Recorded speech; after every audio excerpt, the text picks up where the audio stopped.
So here it is. Your very first theory movie. There was an option to have a loop cowbell beat in the background, but then I thought of Carly Simon's concert at Martha's Vineyard and thought better of it. You should watch You're So Vain on YouTube. Wait for the man with the cowbell. He will blow your mind. So, here's the guy I picked to represent all of you. Hey. So, let's pass this test. It's on diatonic 7th chords. If that is news to you, you need to consider a different major. Make sure you can define diatonic. I will probably construct some sort of sentence that uses the terms notes and or chords, native to, and a given key signature. I will love that sentence. I will love it even more if you punctuate it properly. So then we'll do chord identification.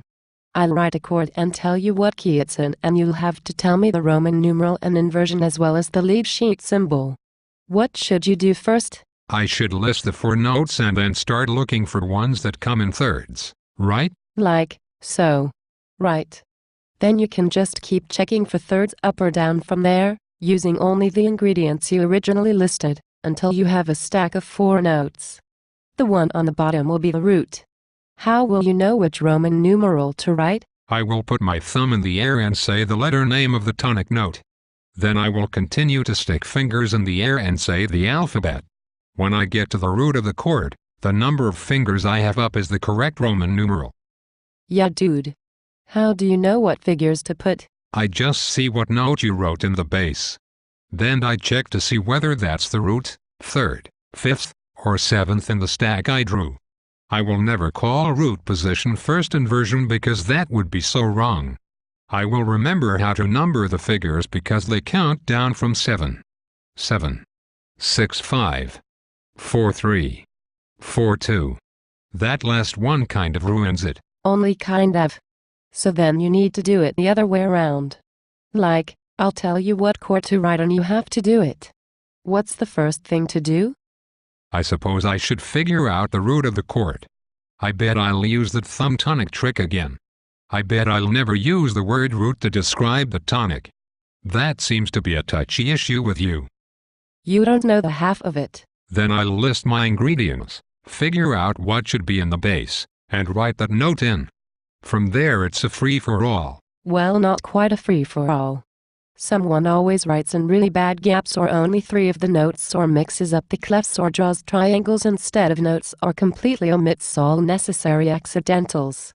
I weep a little. Dude. Seriously, I'll only gap more than an octave between the bass and tenor. And I will draw whole notes to prevent any stem mishaps. And I will always write an accidental before the leading tone of a minor key. Like, always.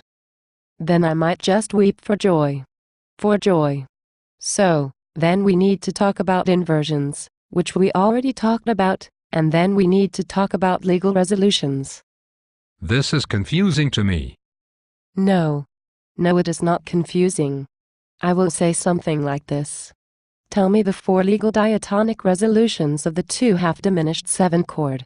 Then you will start writing Roman numerals and figures all willy-nilly. Don't do it. Just think of it in a key that's easy to think of. If the 2/7 is half-diminished, will it be a major or minor key? Minor. Like totally. So let's think of A minor, because who doesn't love A minor? The Russian in Rocky IV, I bet. He didn't love anything. Anything except communism. That is one of the 6 best movies of all time. So then you need to figure out what? What the 7th of that chord is. And it is A. I made a list of ingredients so I know that it is A. Fab. Faboo. So how do you remember what a 7th has to do? A leading tone resolves up. And a 7th resolves down. So down it goes, stepwise, in the same voice, to a G. Right? Right. And so I just need to make a list of 4 chords diatonic to A minor, all of which contain a G. One will have it in the root, one will have it as the 3rd, one as the 5th, and one as the 7th. I might even draw the snowman. And then I will name them by Roman numeral using the finger trick. Sweetie sweet. Now just voice leading and analysis. What's the big thing to remember in voice leading? to list my ingredients and cross them off as I use them, to resolve my sevenths first, to keep common tones when I can, to write accidentals for the leading tone, which I will so dutifully resolve upward, to label my chords with Roman numerals and figures, upper or lower case depending on the chord quality, to slash half diminished circles right to left, top to bottom. Cue up, you light up my life. I'm moved. So will the analysis be like a huge with like a lot of notes? Yes. Because I don't want to insult your intelligence. Although I will do exactly that if you mix up apostrophes on my test. But I will ask such specific questions on the analysis that really, your only question to yourself should be, did I read all those bold italicized bullet-pointed instructions?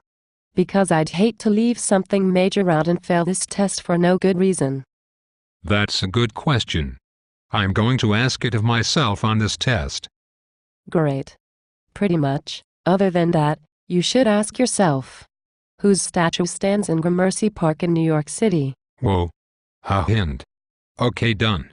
Any last reminders? You should make sure that you know the qualities of the diatonic sevenths in major and minor keys and that you know how to construct major, dominant, minor, half diminished, and fully diminished seventh chords from a given root. And you should recall how much I hate it when your phone rings in class and be prepared to do a lot of push-ups to reclaim it when it suddenly plays "Whip It" in the middle of the exam. That's it. The end.